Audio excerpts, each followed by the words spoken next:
gitu. Setelah dioperasi ternyata ada tuba yang harus diambil gitu. Kebetulan qadarullah saya harus operasi 2 kali gitu. Jadi Iya. satu-satunya jalan untuk ibu punya anak memang dari bayi tabung gitu. Jadi saya di situ ya udah bismillah kita akan IVF gitu.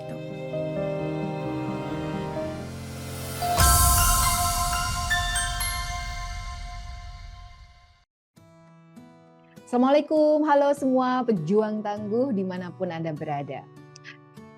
Bersikap husnudon, berprasangka pada Allah. Niscaya apapun ujian, apapun musibah yang diberikan Allah kepada hambanya, meskipun hambanya sudah melakukan yang terbaik, upaya yang maksimal, maka kita akan bisa menerima semua musibah dan peristiwa itu dengan hati yang lapang dan menerimanya dengan tulus ikhlas. Inilah motivasi yang dimiliki oleh tamu kita hari ini, Laksmi Larastiti. Menanti 6 tahun mungkin tak selama yang dipikirkan orang. Tapi perjuangan untuk memiliki buah hati itu bukan perkara lama atau cepat dikaruniai. Namun semuanya adalah perkara ketahanan dan juga kesabaran. Bagi Laksmi Larastiti, seorang kelas pekerja di Jakarta, ia mengikuti program bayi tabung itu adalah sebuah pertaruhan dan pengorbanan, tidak hanya waktu, energi, namun juga dana yang besar. Dan ia pernah dalam posisi gagal. Namun ia selalu ingat kata-kata terakhir ayahandanya sebelum meninggal. Kamu akan jadi ibu nak, pasti Bapak yakin.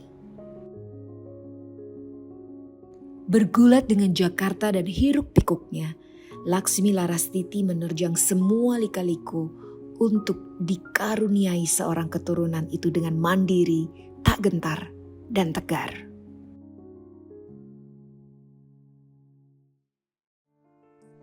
Assalamualaikum Teh Ayas, apa kabarnya? Waalaikumsalam Mbak, alhamdulillah Oke, baik. alhamdulillah. Mbak Ayas langsung aja nih ya. Saya benar-benar merinding nih mendengar cerita sepenggal cerita dari kisah perjuangan Teh Ayas nih dalam mendapatkan amanah Allah gitu. Masya Allah. Dan bisa diceritakan kenapa saat itu akhirnya memutuskan untuk ikut satu program yang pasti nggak murah dan saat itu sebenarnya masih cukup muda gitu. Tapi akhirnya memutuskan untuk, oh aku mau ikut bayi tabung. Iya Mbak, jadi waktu itu kan memang sebenarnya usia pernikahan masih relatif di bawah 5 tahun ya, masih 3 tahun pernikahan. Kita udah kami beberapa kali ke dokter dan pada saat di kesempatan terakhir di Jakarta, kami ke konsultasi kemudian keputusannya bahwa memang perlu dilakukan usaha-usaha yang lebih serius gitu. Jadi kami sebelumnya sebenarnya sempat coba juga di inseminasi tapi memang tidak disarankan dan lebih disarankan langsung ke bayi tabung seperti itu karena ada tahap-tahap pemeriksaannya sih Mbak sudah dilakukan juga sebelumnya gitu. Jadi dalam tahap-tahap pemeriksaan itu mengindikasikan sebaiknya ikut langsung bayi tabung begitu ya, Iya karena waktu itu betul, usianya juga sudah menjelang 30 tahun ya. betul Mbak, iya. Iya, dan sebagai tentu saja pasutri, fitrahnya itu selalu mendambakan anak ya dalam pernikahannya yang didamba-dambakan, dinanti-nantikan gitu ya, sehingga bayi tabung adalah salah satu solusi waktu itu ya. Betul Mbak, Oke. sepi rumahnya. Biar rame rumahnya ya. Iya. Boleh tahu nggak Mbak Teh Hayas, waktu itu apa saja kendala yang dialami ya? Dan saya mendengar cerita yang saya pun juga merasakan, I can feel it ya, kehilangan dua sayap bagi seorang perempuan pada saat harus atau mendambakan atau menantikan yang ditunggu-tunggu. Tapi untuk menuju ke sana itu justru tidak mungkin secara natural. Boleh diceritakan? Waktu pertama kali disarankan berdasarkan tes-tes yang sudah dilalui, disarankan dokter untuk mengikuti bayi tabung, saya sempat berpikir itu kayak jalan tol ya gitu. Kita bayar tol, jalannya mulus, kemudian oke, kita dapat anak gitu. Tapi ternyata tuh banyak tantangannya gitu ya sepanjang perjalanan gitu. Jadi tidak semudah yang saya bayangkan gitu. Ketika pertama kali saya mau memulai prosesnya, ternyata Saya kemudian dicek di, HSG gitu ya, setelah dilihat ada, sumbatan di, Mhm, tuba falopi mmm, gitu. Nah mhm, kemudian, oke kita harus operasi dulu nih gitu, setelah mhm, dioperasi ternyata ada, tuba yang harus diambil gitu.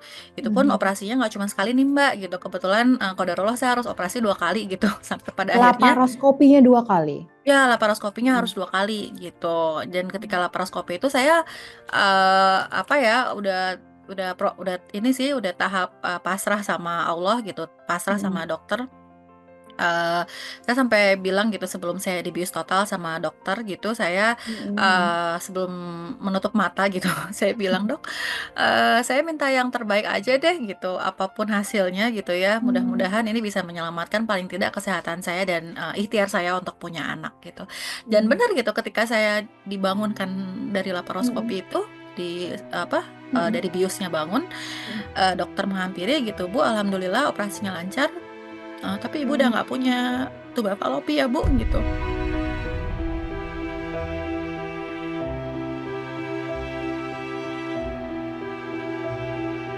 Jadi, iya, satu-satunya jalan untuk ibu punya anak memang dari bayi tabung gitu. Di situ saya, percaya gitu ya, Allah udah gariskan ini semua dan pasti ada jalan keluarnya gitu. Jadi, saya di situ ya udah bismillah kita akan IVF gitu. Itu sih, Mbak. Jadi, ya udah gitu di situ saya, tahu faktanya saya tidak bisa punya anak dengan cara normal ya seperti, orang lain gitu. Tapi saya percaya gitu setiap, masalah itu akan ada solusinya pasti dari Allah gitu. Jadi, saya jalankan IVF dengan penuh, percaya husnuzon gitu sama Allah.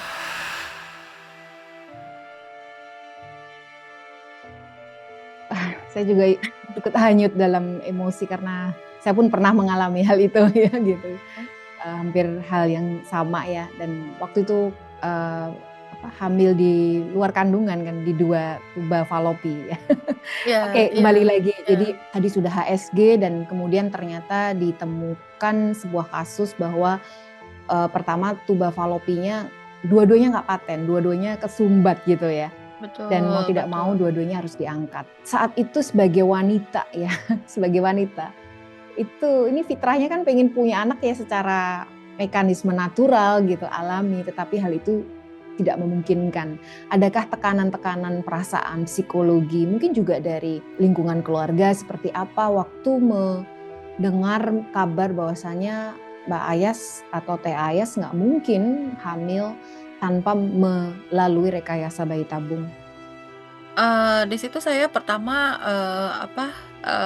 merasa itu ya, oke, ini saya tidak bisa hamil, normal gitu ya, maksudnya tidak bisa hamil dengan cara seperti orang pada umumnya gitu, dan, sebenarnya, memang kan kalau di Indonesia ini gitu ya, banyak sekali ramah tamah yang kayak, "Ini, nikah umur berapa tahun sih?" Gitu, "Belum ada ininya ya?" Gitu. Jadi, mungkin niatnya menanyakan Iya, kabar ya gitu, tapi iya, kita setelah, orangnya pergi 1 jam, 2 jam gitu, kita kepikiran gitu ya ketika kita iya, iya. menyendiri gitu. Jadi, hal-hal seperti itu tuh saya cukup, kadang-kadang, masuk gitu ya ke dalam pikiran dan hati saya juga gitu. Jadi pada saat, memang tubanya diangkat dua-duanya dan itu kan, ya proses IVF-nya berjalan juga gitu dan, saya Mhm, sempet, berhasil IVF juga tuh Mbak, berhasil di, proses yang kedua mhm, IVF-nya gitu dan kemudian keguguran gitu. Jadi mmm, saya sempet kayak berpikir juga, jadi memang kembali lagi ke yang tadi Mbak,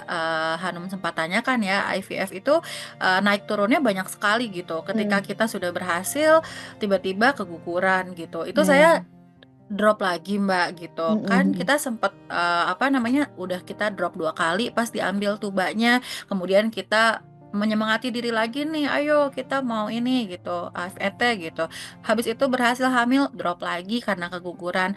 Itu benar-benar ini sih, lama sekali untuk bangkit kembalinya gitu, Mhm, mengingat mhm. omongan orang juga ya gitu, Mhm, mhm. orang-orang tuh mengasihani kita tuh, kita juga jadi kasihan sama diri kita sendiri loh Mbak, gitu. Jadi saya tuh ya Allah gitu, kayaknya pengen, "Kok gini banget sih nasib Iya, aku?" Gitu ya. iya, iya. Tapi ya gitu sih Mbak, Mhm, gitu, itu salah satu, apa namanya, ya itu tahapan yang dilalui memang Mhm. gitu, itu aja Iya sih. iya. Apalagi mungkin juga, maaf mungkin saudara Teh Ayas juga sudah ada yang punya anak lebih dari satu, hamil lagi denger, kita makin Iya. tertekan ya, atau mungkin dari keluarga suami juga gitu ya. Jadi makin kayak dibanding-bandingkan, meskipun sebetulnya, itu adalah suatu peristiwa yang natural gitu, tetapi kita jadi merasa semakin tersudutkan dengan peristiwa-peristiwa yang seolah-olah alami itu ya, karena orang menikah pasti punya anak gitu. Iya Dan, iya. bagaimana Teh Ayas ya dalam hal ini kan juga kelas pekerja ya, artinya untuk ikut IVF, untuk ikut bayi tabung itu bukan sebuah pertaruhan yang kecil-kecilan, itu pertaruhan yang pengorbanan besar gitu ya. Karena juga kita tanda tangan informed consent bahwa kita nggak mungkin menuntut dan sebagainya kan, karena kalau tidak berhasil ya itu ya sudah qadarullah gitu, itu adalah takdir. Kalau dokter selalu mengatakan 99% itu teknologi dan rekayasa manusia, sains itu bisa memastikan gitu. Tetapi yang 1% itu faktor X dan biasanya itu lebih menentukan ya, menempel atau tidaknya embrio. Misalnya dibayangkan itu benar-benar Masya Allah lumayan gitu dan ya itu ya nggak bisa kembali gitu. Tapi, itu juga yang akhirnya membuat, saya mempersiapkan diri menjadi menjadi ibu ya mungkin ya gitu. Jadi ibu kan juga harus kuat, harus bisa Betul mandiri juga betul. gitu ya. Jadi, Mhm. mungkin itu adalah, apa ya, kayak probation yang diberikan sama Allah gitu ya bahwa, "Oke deh kamu belajar mandiri."